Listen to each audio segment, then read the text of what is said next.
17h59, quem veio tomar um cafezinho conosco é o Narciso Soares dos Santos, 54 anos, ele foi camelô e hoje ele é dirigente do nosso camelódromo. Bom dia, Narciso. Bom dia, B. Bom dia a todos os ouvintes da Difusora Pantanal. Chega mais pertinho do microfone. Isso. Tá parecendo artista de cinema, hein? Narciso, como é que tá o nosso querido camelódromo?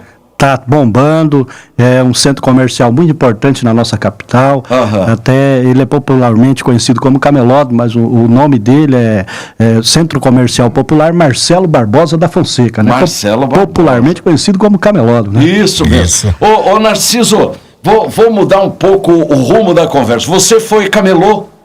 Sim, eu trabalhei nas feiras livres de Campo Grande, né? Vindo do Paraná, eu cheguei aqui, trabalhei por alguns anos nas feiras livres, e meu pai trabalhava ali na Barão quando foi construído o camelódromo. E o meu pai faz tempo, hein? Faz 20... ele pegou a época do La Carreta, que ficava do lado, né? Exatamente. Era um restaurante que tinha ali uma churrascaria. Então, e o meu pai trabalhava na Barão, quando construiu o camelódromo, ele foi para dentro do camelódromo. E ele começou a não se sentir bem, e eu assumi o ponto dele lá e continuei trabalhando. Então o camelódromo tem 26 anos, eu estou há 25, quase 26 anos ali dentro do camelódromo trabalhando. E você sabe que quando se quer comprar um presente, principalmente um presente que seja novidade, a pessoa já vem na cabeça, vou no camelódromo. Exatamente, o camelódromo, ele tem 5 mil metros quadrados, são quase 500 lojas ali, e você encontra tudo ali em um só lugar, né? Vocês fizeram um estacionamento ou quem vai usa o estacionamento pode usar ali do mercado também? Então, muitas pessoas usam do Mercadão, mas quando eu assumi a administração, o camelódromo não tinha estacionamento. E nós conversamos com o prefeito da época e conseguimos um terreno na qual nós usamos como estacionamento para o camelódromo. Fica na rua João Rosa Pires, 64.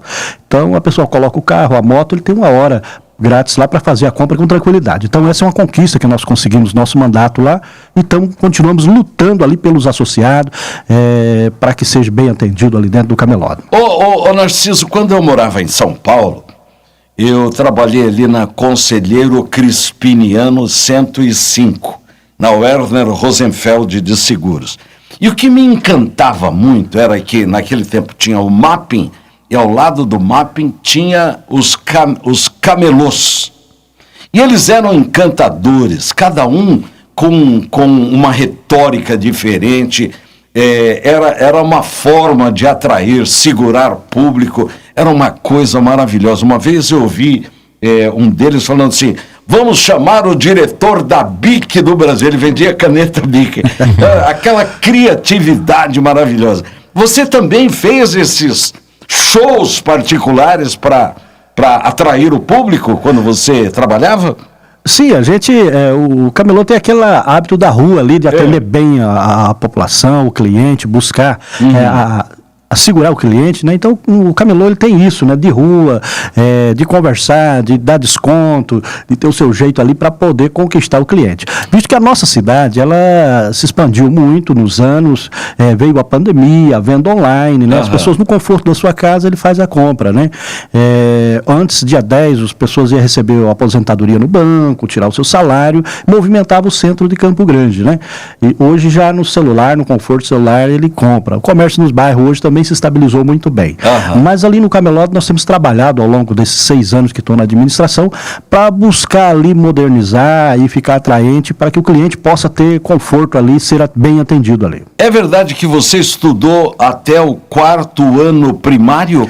Exatamente, eu fui criado na roça. Mas só que na nossa época o 4º ano primário era uma faculdade em relação ao que é hoje, né? Para você ver, Paulo, eu estudei até a 4ª série, porque eu morava na roça, meu pai teve 12 filhos com a minha mãe, era lagoano, então todo ano era um filho, não tinha televisão naquela época, né? Já que eu tenho uma amiga que ela falava assim, ela teve 16 filhos, falou, eu estava acostumado, todo ano novo, tinha um nenê novo lá, no meu quarto, era a coisinha mais linda do mundo. E aí a família foi crescendo. Exatamente. Então teve 12 filhos, 2 morreram pequenos, nós somos em 10 vivos, 7 mulheres e 3 homens. E lá na roça o estudo era até a 4ª série. Então eu estudei só até a 4ª série e eu tinha um desejo de ser professor. E até falei para minha mãe, um dia eu cheguei em casa, olhei para minha mãe e falei, mãe, eu vou ser professor, porque eu achei lindo o professor dando aula, não tinha outra coisa importante ali. E a minha mãe olhou para mim e falou, olha, meu filho, nunca você vai ser professor. Eu creio que não foi por maldade, mas pela nossa realidade financeira, a condição, a pobreza que a gente vivia. Eu carreguei aquilo até os 18 anos de idade. Quando eu fui fazer o alistamento em Cascavel, morava na roça, ia poucas vezes na cidade, né? Raro o pai levar a gente. Eu fui fazer o alistamento e era ao lado da Secretaria Municipal de Educação de Cascavel. Quando eu fiz o alistamento lá, eu saí na rua, eu sempre fui comunicativo. Eu fiquei olhando para o prédio e pensei, vou entrar e vou perguntar, né?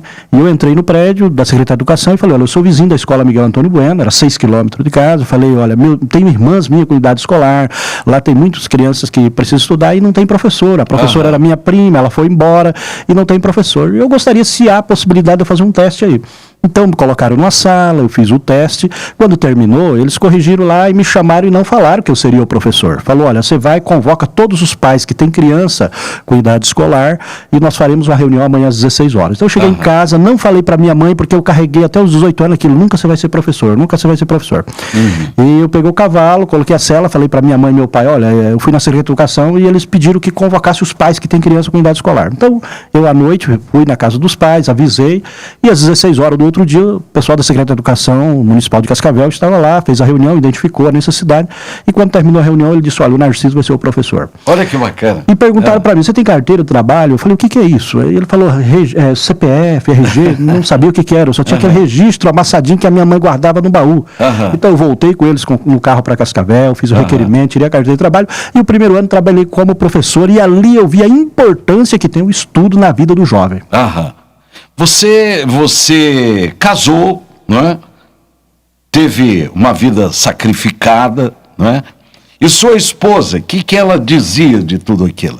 Então, quando eu cheguei aqui em Campo Grande, eu me apaixonei por 2 morenas, uma é a nossa cidade Morena, e se apaixonei pela minha esposa, onde 4 anos depois eu casei com ela, tivemos 2 lindos filhos, e ela tem sido uma companheira de trabalho, né? Parceira. Parceira.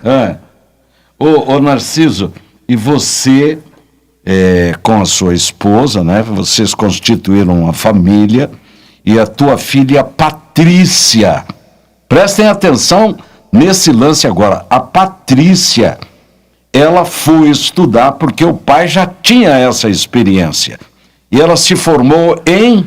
Medicina. Ela é? Médica. Que coisa. Então ela é médica, hoje ela trabalha no SAMU, trabalha no UPA do Universitário, doutora lindo. Patrícia Canachiro, ela lindo. Pegou o sobrenome do deve estar te ouvindo, né? Emocionada, não? Então, e o meu filho, ele está em Ribas do Rio Pardo, no posto lá, ele está fazendo plantão das 7 às 9 horas da noite, ele termina a medicina também, agora em dezembro ele se forma médico também. Então, filho de camelô, 2 filhos. 2 filhos, um casal. Eu, juntamente com a minha esposa, sabendo a importância que tinha o estudo, embora nós não tivemos essa oportunidade de estudar, incentivamos o que o pai pode fazer, e o que eu sempre digo para o jovem, olha, tudo é possível. Somos filhos de camelô, nós não tínhamos condição financeira, mas incentivamos, os 2 fizeram inglês, os 2 fizeram música, e incentivamos eles à leitura, e eles se desenvolveram, e hoje, né, são 2 médicos aí, né, praticamente já, que está atendendo a população, se dedicando, trazendo melhoria e mais conforto para a vida das pessoas. Eu fico emocionado de saber da tua vida. Obrigado. Já era teu fã antes, mas agora, saber que você deu a esta sociedade, um homem, você cavou as suas oportunidades e você entrega para a sociedade sul-mato-grossense 2 médicos. Sim. A gente, quando chega perto do médico, a gente tem a impressão que a gente chegou perto de um Deus, porque todas as nossas dores a gente não se envergonha em contar para eles, em pedir ou uma opinião ou uma solução. Meu abraço a você, a sua esposa, aos seus filhos. Venha sempre aqui. Obrigado. O mundo precisa de exemplos como você, né? Como nós, né? Que lutamos na vida para chegar até aqui, não por nós, mas pelos nossos descendentes e pela sociedade. Parabéns. Obrigado. Volte sempre. Obrigado. Viu? Muito obrigado.